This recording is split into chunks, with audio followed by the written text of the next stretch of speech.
আসসালামু আলাইকুম।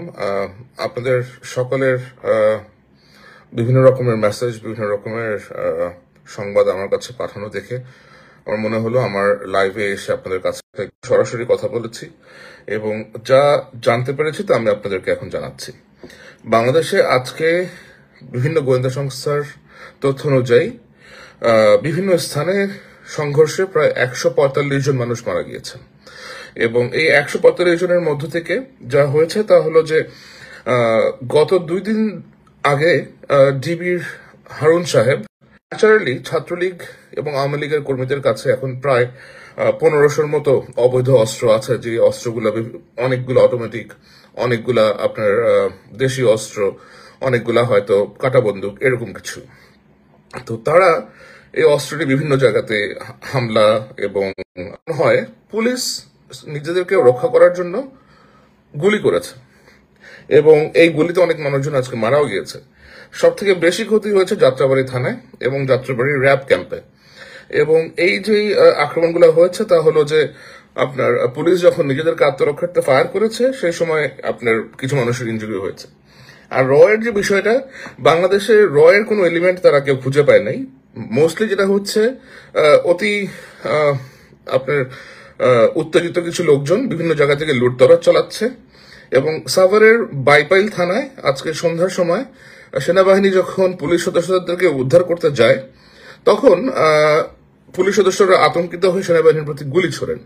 তখন বাংলাদেশ সেনাবাহিনীর 60 বেঙ্গলের লেফটেন্যান্ট কর্নেল জুনায়েদ, উনি তার সঙ্গীয় যে ফোর্স তাদেরকে নিয়ে গিয়ে ওই সুতরাং যা হয়েছে তা আসলে ভারতীয় রয়ের এখানে কোনো কিছু আসলে ওরকম কোনো এলিমেন্ট এখানে নাই। এটা আমার মনে হয় আপনাদের একটা সম্পূর্ণভাবেই ভুল ধারণা। এটা সম্পূর্ণভাবেই আমাদের নিজস্ব লোকজনরাই করতেছেন। পুলিশের কিছু লোকজন বিভিন্ন থানায় আটকা পড়ে আছেন, তারা নিজেদেরকে আত্মরক্ষার্থে গোলাগুলি করতেছেন এবং রাত্রেবেলা তাদেরকে রেস্কিউ করতে যাওয়া হলে তারা বেশ আতঙ্কিত হয়ে সেনাবাহিনীর উপরে গুলি চালাচ্ছে। এই কাজটা যাত্রাবাড়িতে হয়েছে, আপনার সাভারে হয়েছে এবং আরো কয়েকটা থানাতে এরকম একটা ঘটনা ঘটেছে।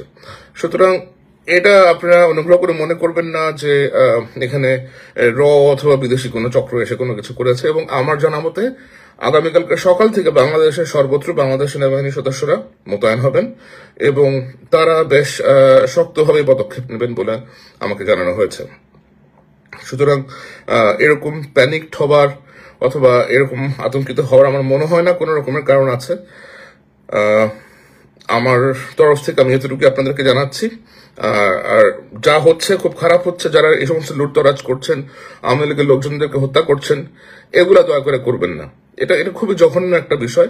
আওয়ামী লীগ করা তো কোনো অপরাধ না, আওয়ামী লীগ যে কেউই করতে পারে, আপনারা অন্য যে কোনো দল করতে পারেন। এই কারণে কি আপনাকে তাকে মেরে ফেলতে হবে?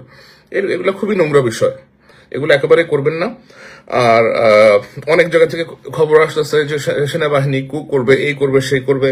দেখেন, বাংলাদেশ সেনাবাহিনীর যদি কু করতে হয় অথবা কু যদি তারা করে তাহলে দেশে মার্শাল ল জারি হবে। দেশে মার্শাল ল জারি হলে সেনাবাহিনীর অনেক কিছুতে অনেক রকমের সমস্যা হবে। বাংলাদেশের অর্থনীতির অবস্থা বর্তমানে খুবই খারাপ।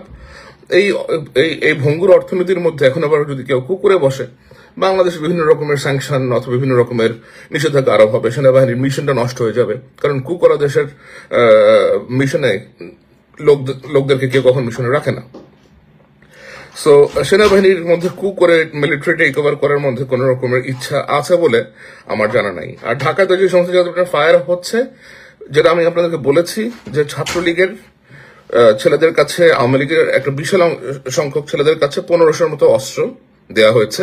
সেই অস্ত্রগুলো নিয়ে তারা হয়তো কোথাও গিয়ে গোলাগুলি করতেছে, বাট বাইরে থেকে কেউ এসে বাংলাদেশ দখল করে নিচ্ছে অথবা কোথাও বাসায় ঢুকে করতেছে, এরকম কিছু হচ্ছে না। লুটতরাজ হচ্ছে কিছু জায়গাতে ব্যাপক, যা একেবারেই কাম্য না। আমি কিছুক্ষণ আগেও এক জায়গাতে কথা বললাম, সেখানে একটা পুলিশের ফাঁড়ি থেকে সেনাবাহিনীর লোকজন গেছে তাদেরকে উদ্ধার করতে, বাইরে সিভিলিয়ানরা তাদেরকে ঘিরে রাখছে। এগুলা করার কোনো প্রয়োজন নেই। পুলিশ সদস্যরা পুলিশের কাজ করছে। যাত্রাবাড়ি থানাতে যেটা হয়েছে, যাত্রাবাড়ি থানার হচ্ছে খুবই লোভনীয় একটা পুলিশ স্টেশন, যেখানে তারা বেশ ভালো সংখ্যক টাকা পয়সা আর্ন করতো। এবং আজকে সকাল থেকে যাত্রাবাড়ি থানার পুলিশের সাথে সংঘর্ষে মারা গেছে 45 জনের মতো।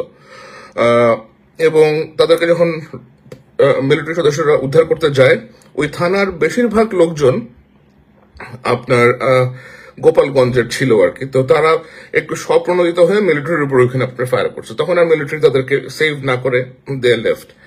এর থেকে বেশি আর কিছু ওইখানে হয় নাই।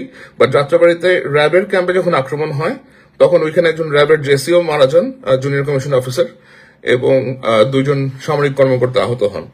এবং এই ওই যাত্রাবাড়ির র্যাব ক্যাম্পে আক্রমণ হয়েছে অস্ত্র সহ, সেটা সিভিলিয়ানরা আক্রমণ করেছে।